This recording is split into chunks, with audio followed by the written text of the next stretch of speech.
Uma coluna humana de 1 milhão de pessoas atravessando o deserto, crianças chorando, idosos cambaleando sob o sol escaldante, mulheres grávidas carregando bebês nos braços. Mas, como essa multidão conseguiu água todos os dias?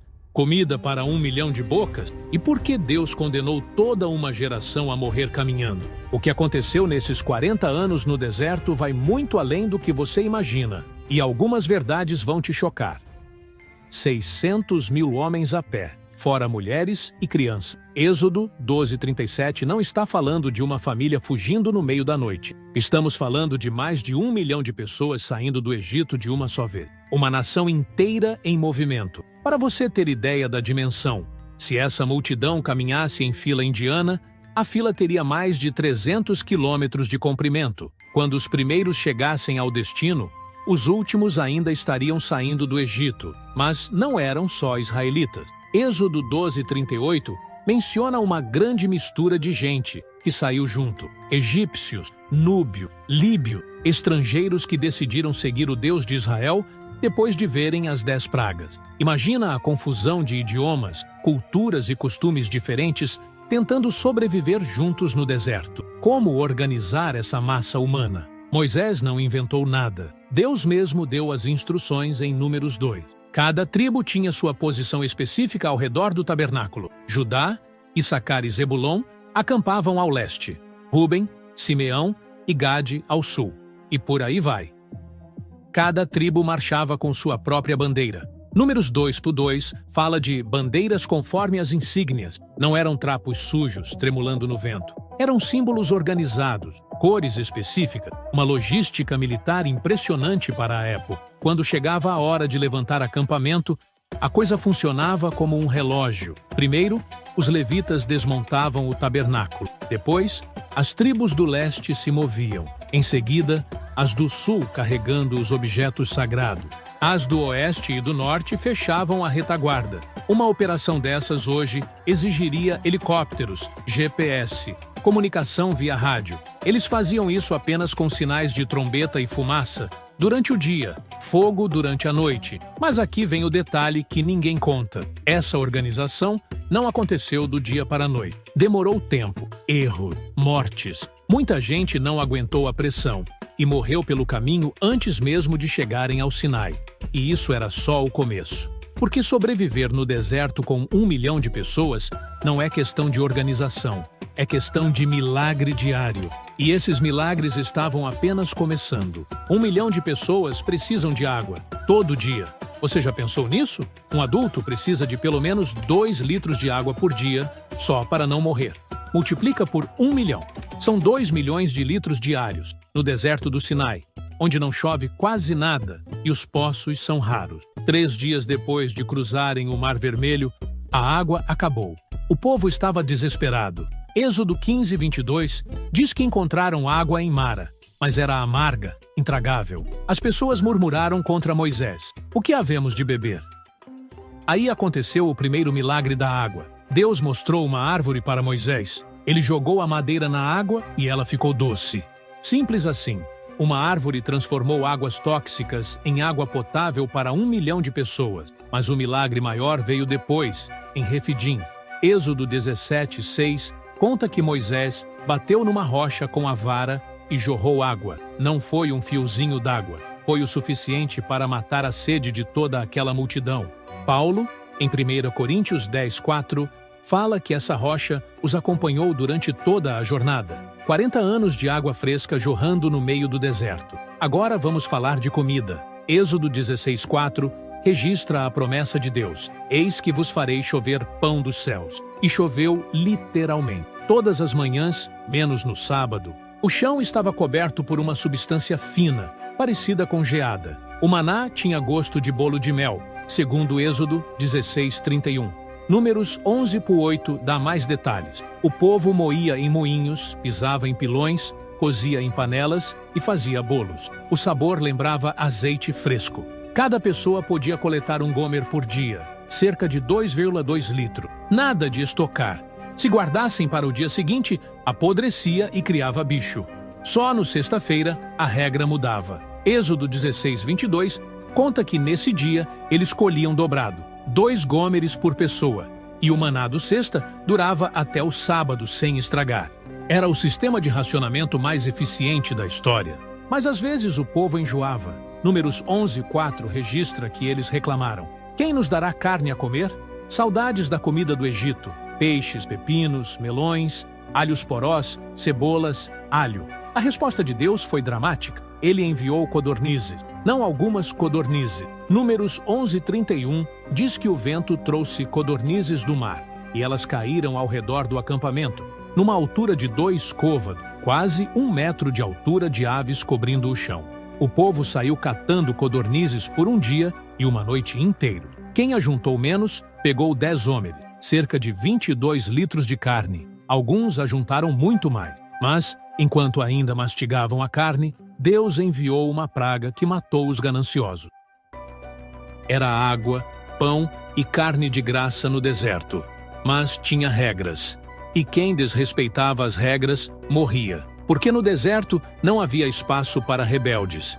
E por falar em rebeldes, espera até você descobrir o que as mulheres faziam enquanto os homens reclamavam da comida. Enquanto os homens ainda estavam processando o que havia acontecido, Miriam liderou todas as mulheres numa celebração épica. Tamborins, danças, cânticos de vitória. Ela não era apenas a irmã de Moisés, era uma profetisa, uma líder por direito próprio. Miqueias 6:4 coloca Miriam ao lado de Moisés e Arão como uma das 3 pessoas que Deus enviou para tirar Israel do Egito. Mas liderança no deserto tinha um preço alto. Números 12 conta que Miriam e Arão criticaram Moisés por ter se casado com uma mulher cuxita. Parecia uma fofoca familiar boba, mas por trás estava uma tentativa de golpe. Porventura falou o Senhor somente por Moisés? Não falou também por nós? A resposta de Deus foi imediata e brutal.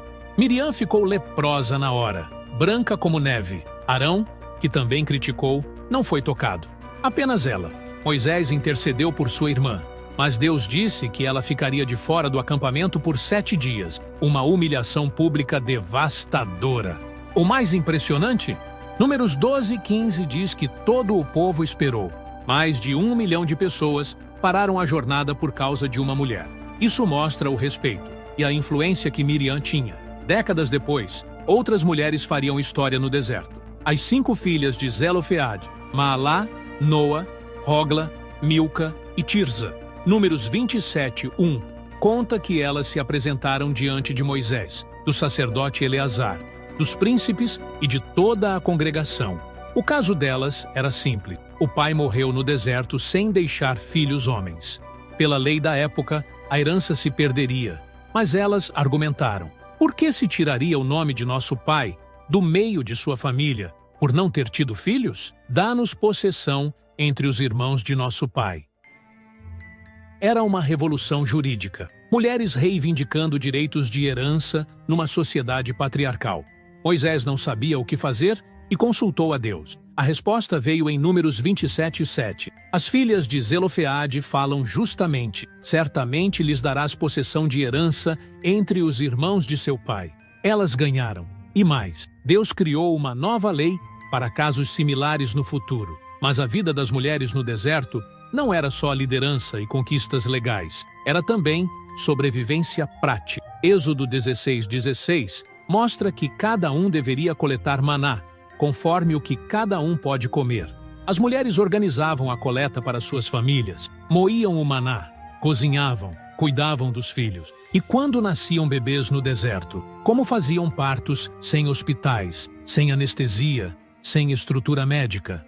A Bíblia não dá detalhes, mas o fato é que a população cresceu durante os 40 anos. Crianças nasceram, cresceram e se tornaram adultos, caminhando pelo deserto. As mulheres também participavam dos rituais religiosos. Êxodo 38:8 menciona que elas doaram seus espelhos de bronze para fazer a bacia do tabernáculo, um sacrifício pessoal significativo numa época sem lojas de cosméticos. Mas nem tudo eram flores. Algumas mulheres se envolveram nos piores escândalos do deserto, e esses escândalos quase destruíram a nação inteira. Porque quando 1 milhão de pessoas vivem juntas por 40 anos, a organização e as leis precisam ser mais rígidas que qualquer exército. Moisés estava no limite do esgotamento. Êxodo 18:13 pinta o quadro. Desde a manhã até a tarde, uma fila imensa de pessoas esperando para falar com ele. Brigas de vizinhos, disputas comerciais, questões de herança, casos de traição conjugal. Mais de 1 milhão de pessoas e apenas um juiz para resolver tudo. Jetro, sogro de Moisés, viu aquela loucura e disse o óbvio: não é bom o que faze, totalmente desfalecerás. Assim tu, como este povo que está contigo. A solução dele foi genial e está registrada em Êxodo 18:21. Escolher homens capazes, tementes a Deus, homens de verdade, que aborreciam a avareza, constituí-los por chefes de 1000, chefes de 100, chefes de 50 e chefes de 10. Era uma pirâmide de comando militar adaptada para a justiça civil. Cada grupo de 10 famílias tinha um líder. Cada 5 líderes de 10 respondiam a um chefe de 50. 2 chefes de 50 respondiam a um chefe de 100. 10 chefes de 100 respondiam a um chefe de 1000.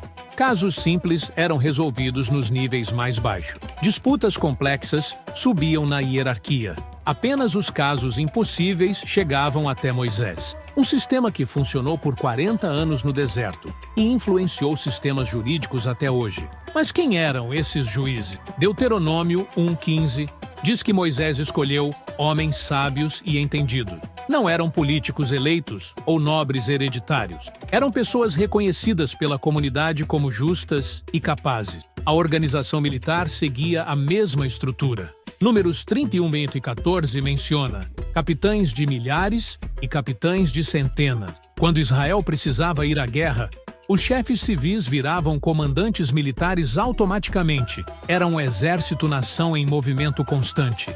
Os levitas tinham um papel especial nesse sistema. Números 3:6 diz que eles foram dados a Arão para ajudar no serviço do tabernáculo. Mas não eram apenas sacerdotes, eram também a polícia religiosa de Israel. Deuteronômio 17:9 estabelece que casos envolvendo homicídio, direitos ou ferimentos deveriam ser levados aos sacerdotes levitas e ao juiz que houver naqueles dias. Eles tinham autoridade para julgar crimes graves e questões rituais. Quando alguém cometia sacrilégio ou blasfêmia, eram os levitas que executavam a sentença. Êxodo 32:26-28 mostra isso claramente. Depois do episódio do bezerro de ouro, Moisés convocou os levitas e disse: cada um mate a seu irmão, e cada um a seu companheiro, e cada um a seu vizinho. Eles mataram cerca de 3.000 homens naquele dia. Era justiça rápida e fatal. Sem recursos, sem apelações, sem prisões para cumprir pena. No deserto, crimes graves resultavam em morte imediata ou expulsão do acampamento, que dava no mesmo. Levítico 24:14 registra o protocolo para execuções. Tira o que tem blasfemado para fora do arraial, e todos os que o ouviram ponham as suas mãos sobre a sua cabeça, e toda a congregação o apedrejará. Era participação coletiva obrigatória. Ninguém podia dizer depois que não sabia ou que não concordava. Toda a comunidade tinha que assumir a responsabilidade pela execução.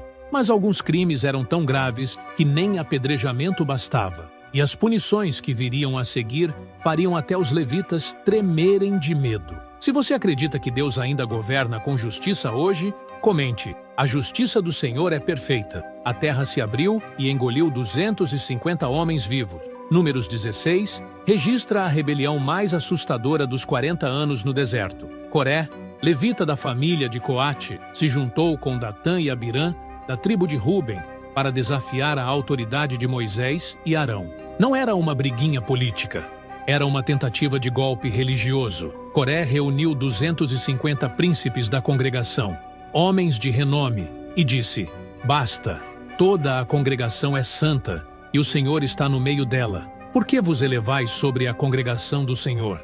Parecia democrático, parecia justo, mas Deus viu como blasfêmia. Moisés propôs um teste. No dia seguinte, cada um pegaria seu incensário, colocaria fogo e incenso e se apresentaria diante do Senhor.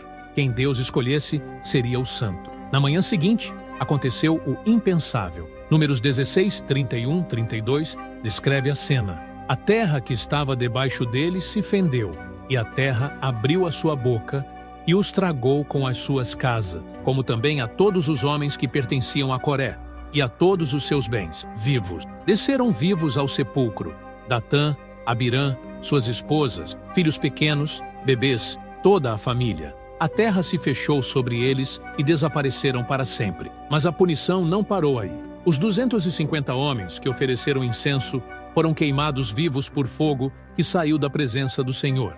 Números 16, 35 não deixa dúvida. E saiu fogo do Senhor e consumiu os 250 homens que ofereciam o incenso.